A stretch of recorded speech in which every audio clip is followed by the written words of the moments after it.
लिखा है कि भगवान शिव हमारे गुरु हैं। ये कोई नई बात नहीं है कि आज हमें आपको जो पता चला कि भगवान शिव हमारे गुरु हैं, ये बात बहुत पुरानी है। लेकिन बात चलते हुए आते हुए कितना दिन हुआ? 43 साल। और 43 साल में हमारे आपके बीच में ये भाव जगा कितने दिन से? 10 साल, 15 साल, 11 साल, इससे ज्यादा किसी को पता नहीं है। तब भी ये महेश्वर शिव गुरु थे, अब भी ये हमारे आपके गुरु हैं। तब इनकी पूजा भगवान के रूप में हमारे बाबा दादा पुरखा पुरनिया करते थे। रिजल्ट कुछ नहीं मिलता क्योंकि वो दुनिया के मालिक है। दुनिया के मालिक के बजाय ये हम सबके गुरु हैं और आज गुरु के रूप में इनकी पूजा हो रही। तो देखिए कितना सुंदर सा भाव आया है। तो आज यही उपदेश लेकर के साहब श्री हरिंद्र भैया ने गांव गांव, गली गली, शहर शहर, विदेशों में ये शिव गुरु का चर्चा जो बांटा कि महेश्वर शिव हमारे गुरु हैं, तो आपके भी गुरु शिव हो सकते हैं।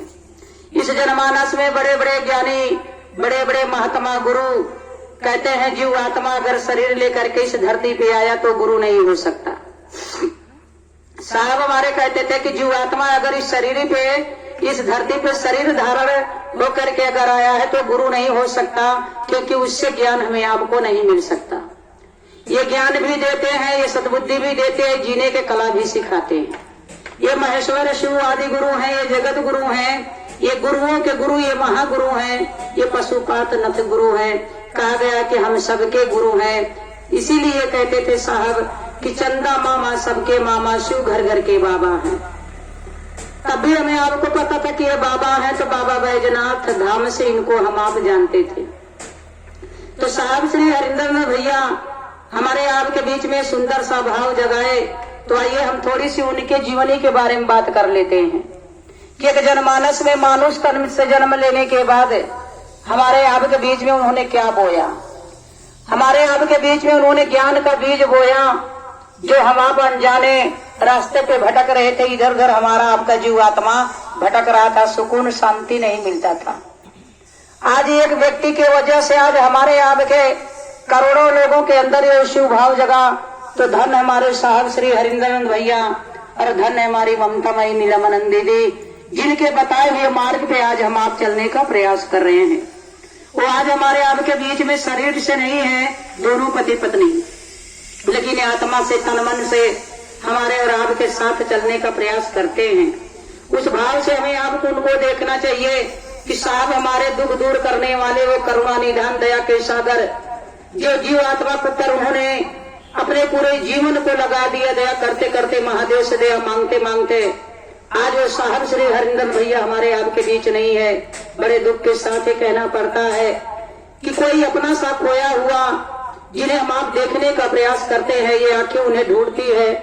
जब भी मंच पे बैठा जाता है तो ऐसा लगता है कि साहब आकर के यहाँ पर बैठे हैं। ऐसा महसूस होता है कि साहब दीदी आकर के यहाँ ज्ञान दे रहे हैं कि नहीं इस तरफ चलो, उधर खाई है, उधर जाओगे तो गिर जाओगे, संभल नहीं पाओगे। तो ही साहब श्री हरिंद्र भैया हमारे, जिन्होंने हमारे आपके बीच में ज्ञान का बीज बोया। तो मेरे भाई बहन, एक 13 साल के आयु में ही उन्होंने श्मशान में जा करके बैठ करके साधना और तप करना जब शुरू किए ना, तो ढेर सारे गुरुओं को उन्होंने गुरु बनाया था।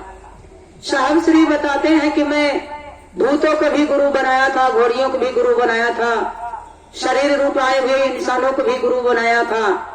लेकिन वही साहब श्री हरिंद्र भैया कहते हैं दुख के साथ कि थक हार करके मैं एकदम निराश हो गया था और श्मशान में बैठा था।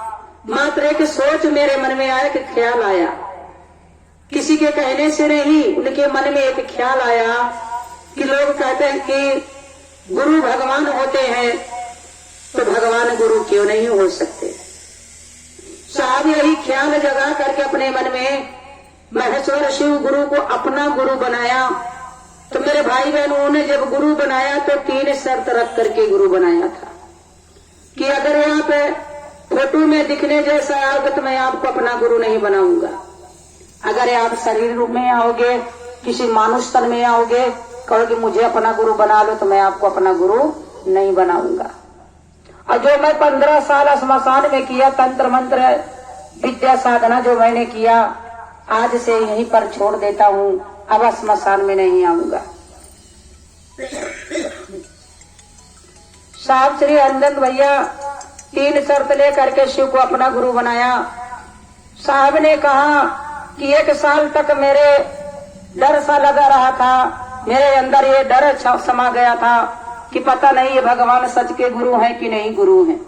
साल भर तक यूं ही महादेव के ऊपर विश्वास करके चलते रहे, अनुभूतियां और दया मिलता रहा। साल भर के बाद उन्हें जब दया मिला तो मेरे भाई बहन तब उनको लगने लगा कि नहीं ये भगवान सच के गुरु है। धीरे धीरे करके मुलाकात होने लगा। तो साल भर के बाद एक आवाजें आई उनके कानों द्वारा, उनके हृदय में आवाजें समाई, नमः शिवाय।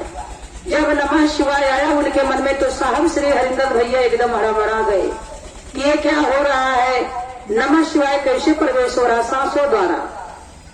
साहब बताते हैं कि मैं उस समय डरा सा सहमा सा और उसी सच जब ये मेरे मन में नमः शिवाय आया तो हाथ में मेरे रूम की चाबी थी और वही चाबी मेरी धरती पे गिर गई।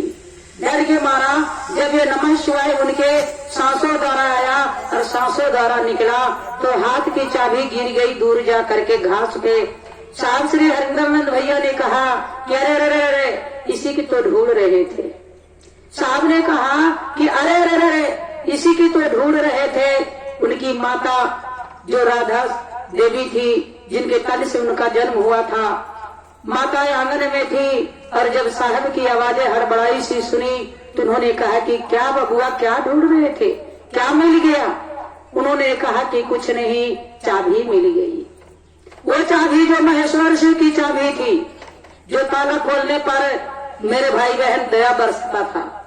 साहब श्री हरिंदर भैया ने उस समय पहला साल था वो, दूसरे साल में लोगों ने धीरे धीरे साहब श्री कहते थे कि मैं अपने पत्नी से कहना शुरू किया। 8 साल इसी तरीके से अनुभूतिया के चक्कर में, दया के भाव के चक्कर में साहब श्री ने किसी से नहीं कहा। 8 साल के बाद उन्होंने अपने पत्नी से कहा, नीलम दीदी से, जो आज हमारे आपके बीच में नहीं, वो दया के सागर थी। जब उनका नाम लिया जाता तो फक्र से नाम लिया जाता है कि शरीर रूप में आई हुई हम आप जैसे महिला, वो नीलम दीदी जिनके कूट कूट करके दया भरा था, जो दया के भाव हमारे आपके ऊपर बरसाती थी, वो करुणा की रिधान दया मान है हमारी ममता में नीलम दीदी। आज भी उनकी बातें अगर होता है तो उन्हीं के माध्यम से आज सोचो कि हमारे आपके अंदर ये शिव भाव जगा। साहब ने जब उनको बताया कि मेरे गुरु शिव हैं, आपके भी गुरु शिव हो सकते हैं, साहब ने दयानुभूति के बारे में उनसे बताया। धीरे धीरे करके अपने साथियों और संगाथियों से बताना शुरू किए तो मेरे भाई बहन दोनों पति पत्नी शिव भाव में चलने लगे।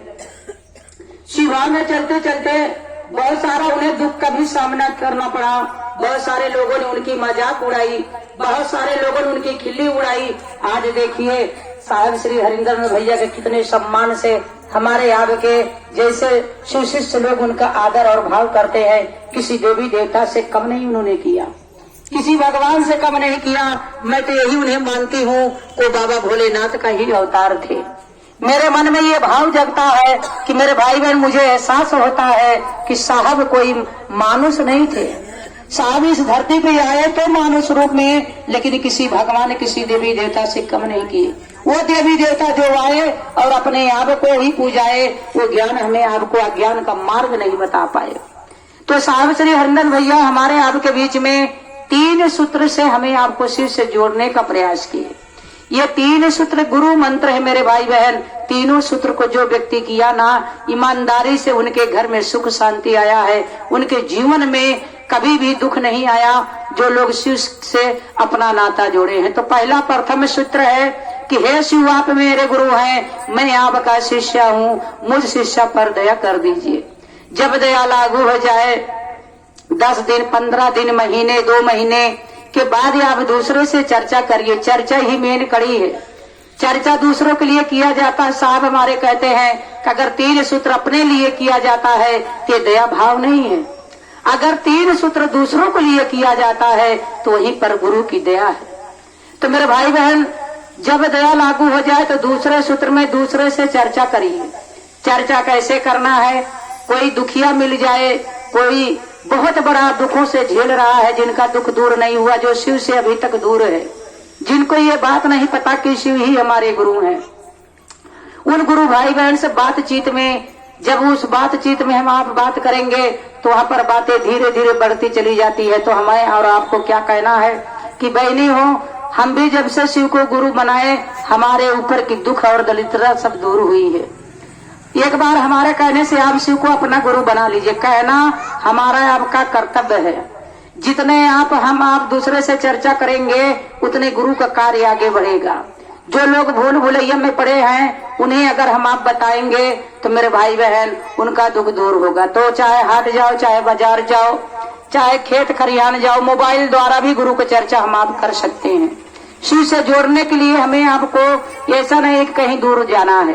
कोई भी व्यक्ति के दुख आपके मोबाइल द्वारा या सुना रहा, कोई अपनी विपदा कह रहा है, चलत रास्ता में कोई अपनी दुख दूर करने के लिए आपसे बातें अगर कर रहा है, तो दुख दूर करने के लिए महादेव से जोड़ने का प्रयास करें। और यह है दूसरा सूत्र। तीसरे सूत्र में नमः शिवाय से प्रणाम करिए। 108 दाने का रुद्राक्ष का माला है। 24 घंटे में एक बार हमें सांस लेते समय नमः और सांस को छोड़ते समय शिवाय बोलना है। जब 108 माला के दाना से हम प्रणाम कर ले जाएं, तो मेरे भाई बहन उसमें ध्यान रखना है कि 109 दाना है। 9 दाना पर हमें प्रणाम नहीं करना है। साहब हमारे कहते हैं कि न तो 108 दाने से कम करना है, न ही 108 दाने से ज्यादा करना है। उसमें 109 दाना है, जिसमें सुमेरु दाना बताया जाता है, जिसमें लाल धागा या पीला धागा बंधा होता है।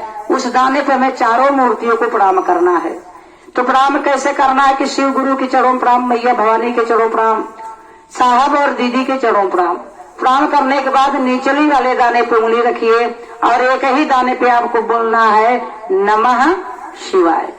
एक ही दाने पे सांस लेते समय, ऐसा नहीं कि बोल करके किसी के सामने आप कहें, आपके मन के भाव गुरु सुने, बाकी तीसरा कोई ना सुन पाए।